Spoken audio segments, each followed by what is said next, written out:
Okay, Justin, when should people start planning their retirement and think about applying for age pension?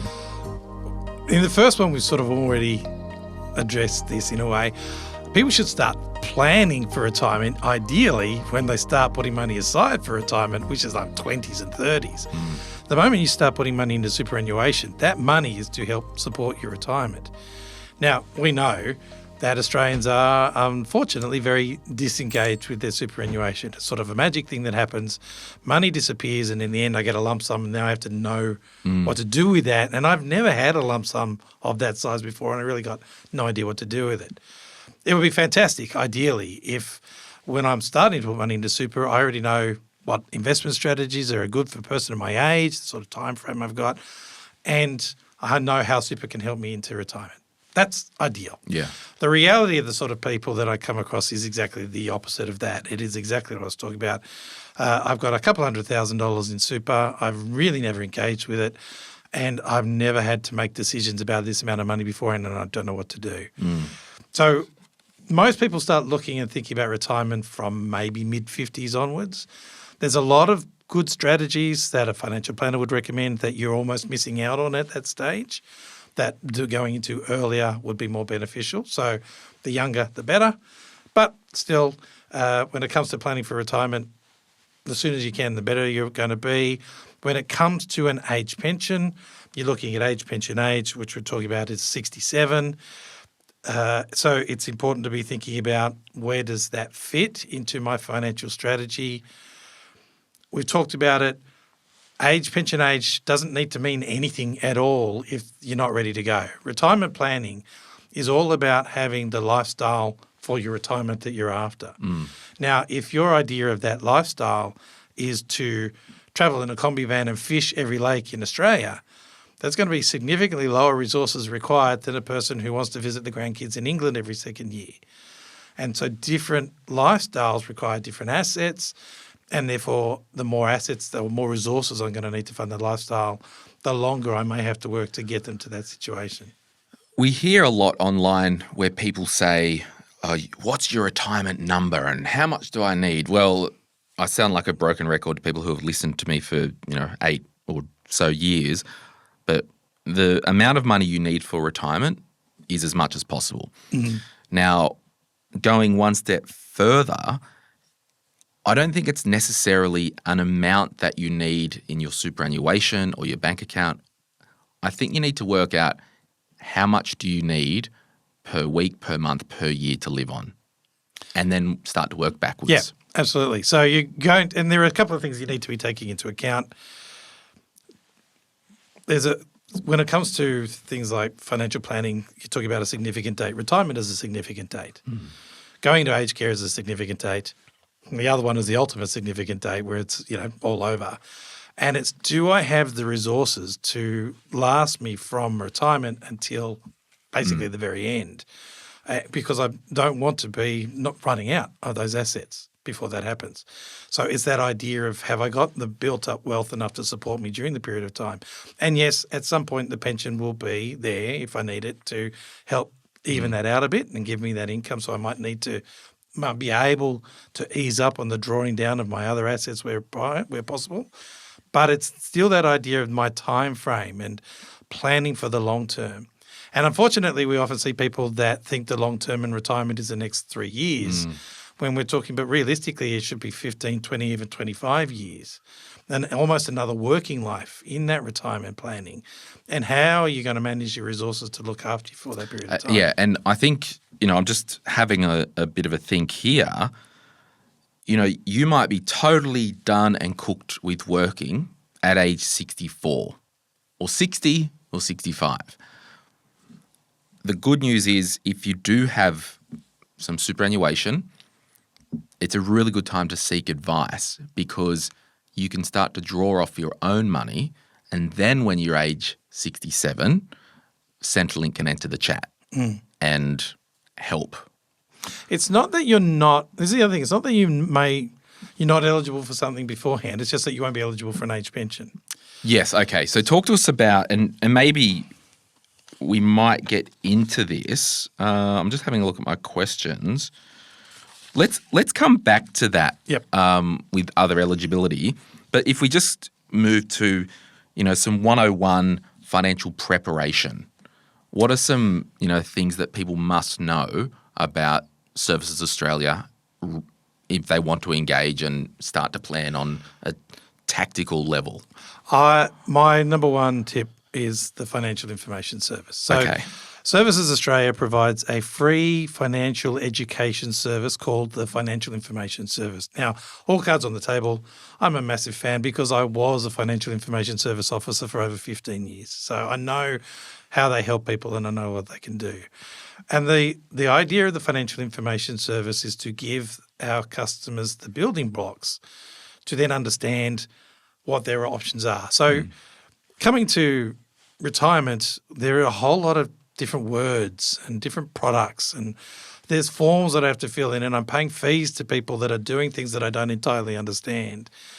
And the Financial Information Service is just a free service that can help interpret all that for you. To why am I going to a financial planner? What can I expect from a financial planner? How can I use their services to take the best advantage of the resources that I've got? Okay, so the FIS officer, you've got your stripes. I can Yep. see 4 stripes on your shoulder either side. Captain Justin.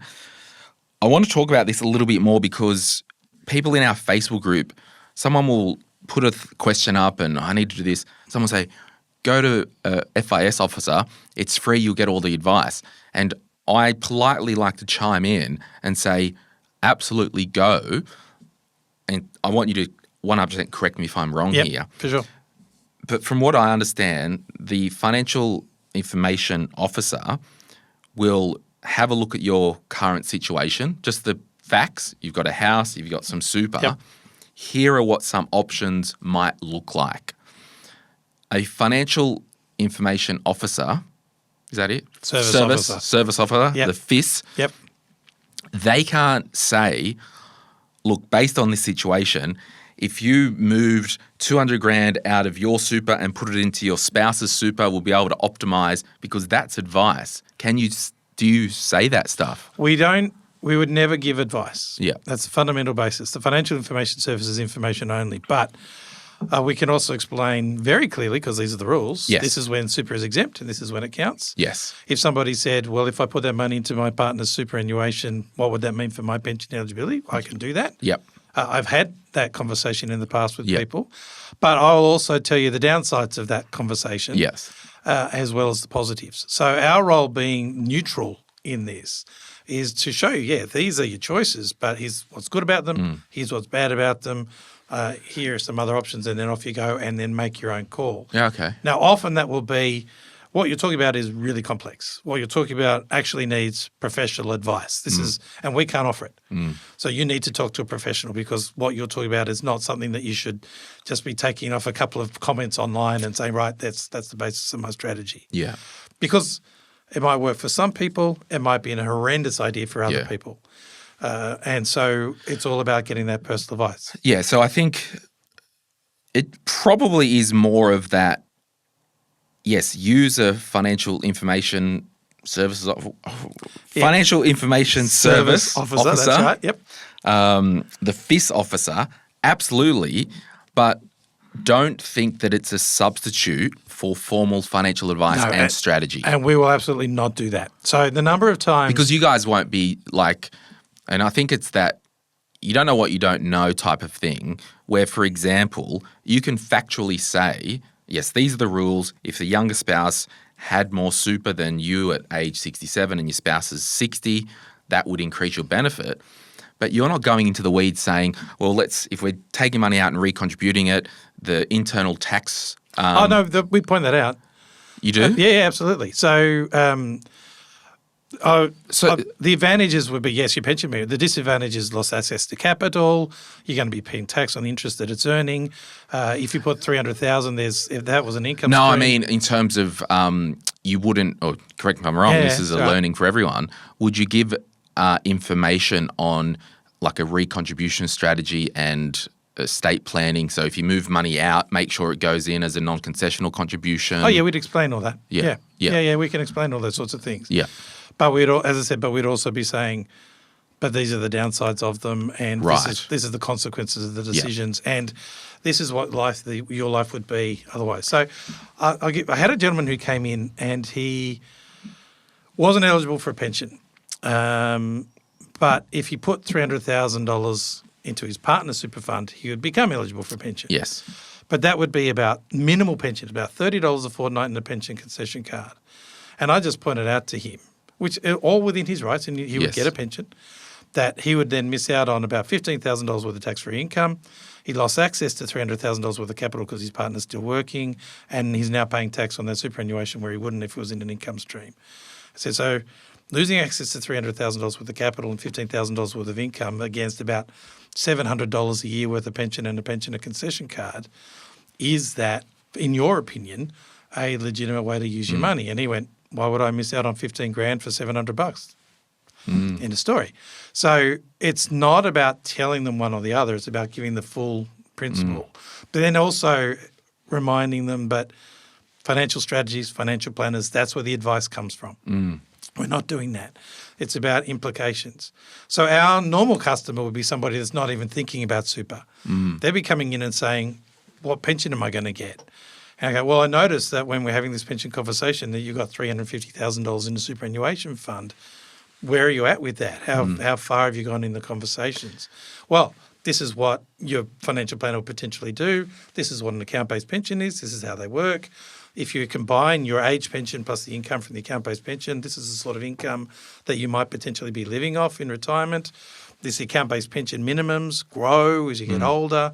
All those levels of details for education so that the customer then not only looks at what their pension rate might be, but what their cash in hand position could be, their long-term drawdown on their assets might be, and where the different investment exposures that they might choose to put the superannuation in can have an impact on how long that money lasts. And do you educate on investment allocation in terms of growth and conservative? The implications of the different ones? Absolutely. Yeah. So we do that one-on-one through make an appointment and it's a phone conversation, but we also have a series of webinars on our website. Yeah. So if you go to servicesaustralia.gov.au and just search webinars, you'll see the financial information has a lot of free webinars that are there. You can register for the next ones that are coming up, but you can also look at the library. That's going to talk about things like, yes, pension eligibility, but it's also super for women. If I've been made redundant, where am I at? It's about building wealth as a younger person, but it's also about retirement income streams.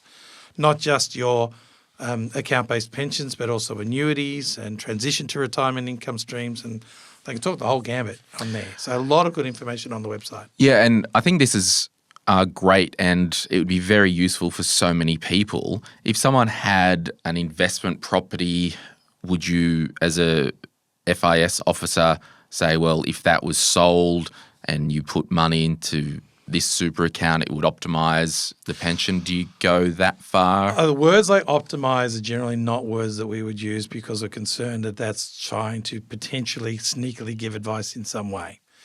So we would talk about an investment property, and we talk about the income and the growth and the implications of investment property, and then we talk about other investment decisions, and for your retirement planning and where that may or may not fit in. So from investment property, the difficulty of accessing capital versus a superannuation fund that gives access to capital, all those sorts of parts of the conversation. So yes, we would potentially, certainly if a person was asking the questions, we would absolutely be giving the information on that. Yeah. And as a consequence, doesn't mean anything for the pension. So it is this idea of financial education. That is the purpose. And it's also important to say that you do not have to be a Centrelink customer to take advantage of the financial information service. And ultimately our hope is... Do you have to be a certain age? Nope.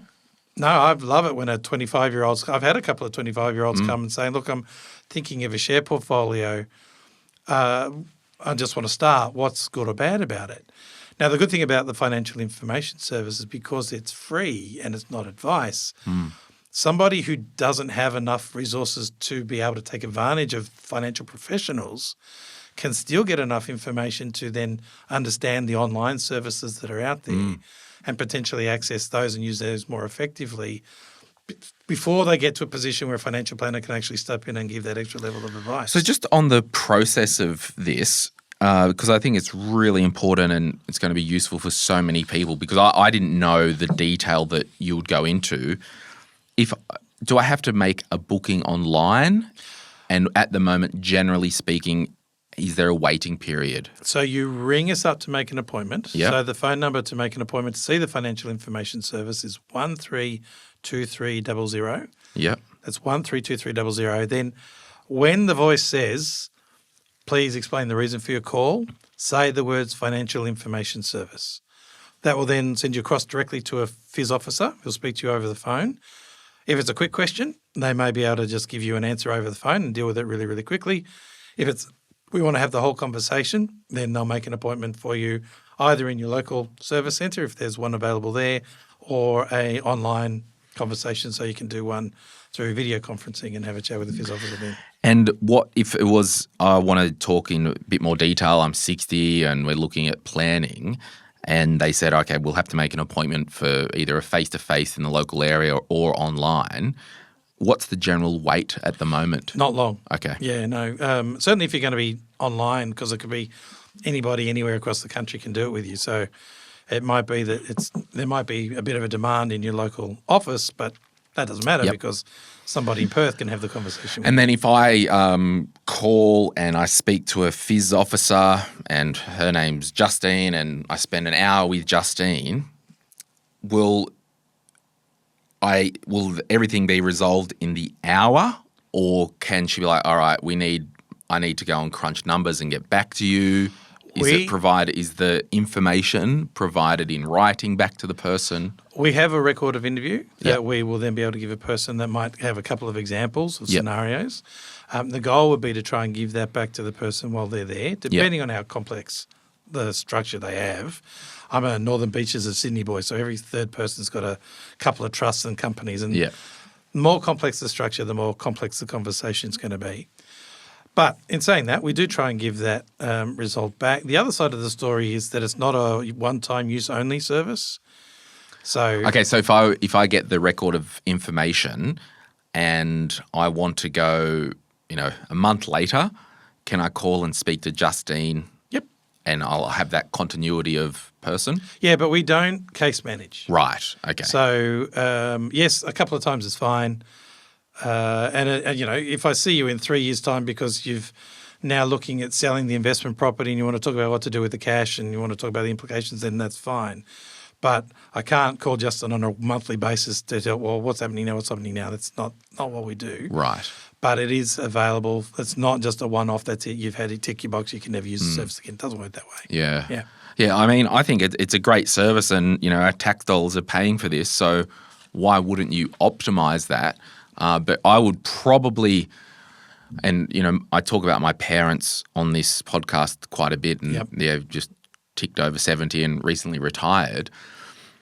I think the biggest thing is, and, flag on the hill, I'm an advocate for financial advice. I was a financial advisor. Information is readily available on this podcast, a FIS officer, Centrelink website, insert seminar here from a super fund. We can get given all the information or, here's your chessboard, here's the instructions, how to play it. But I think the value is the confidence in actually moving the chess pieces to make sure you're doing it in the right order. There's so many people in the Facebook group that will write something, and we had someone the other day say, I put a downsizer contribution into super, and it was from an investment property. Oops. And you can't unscramble that egg. No. So 100%, I would say ring Centrelink, 132300. That's the one. Is there a web form? No, unfortunately, it's still the phone number. But when you Do we call it Centrelink or Services Australia? Well, Services Australia actually looks after Centrelink, Medicare, and child support. Right. So Centrelink as a program absolutely exists. So they are, it's Centrelink's age pension. Yes. Administered by Services Australia. So either way is fine. Yep. Cool. Hey, it's Glenn here. Thank you so much for watching today's video. You made it to the end. Can I ask a favor? Can you hit that like button and maybe hit subscribe if you want to get notified when we release further videos just like this one, whether you watch the Money, Money, Money podcast or Retire Right. And remember, if you want to learn more about investing, I've got an investing book, The Quick Start Guide to Investing, and there's a link in the description to get your hands on a copy. Thank you so much. Bye.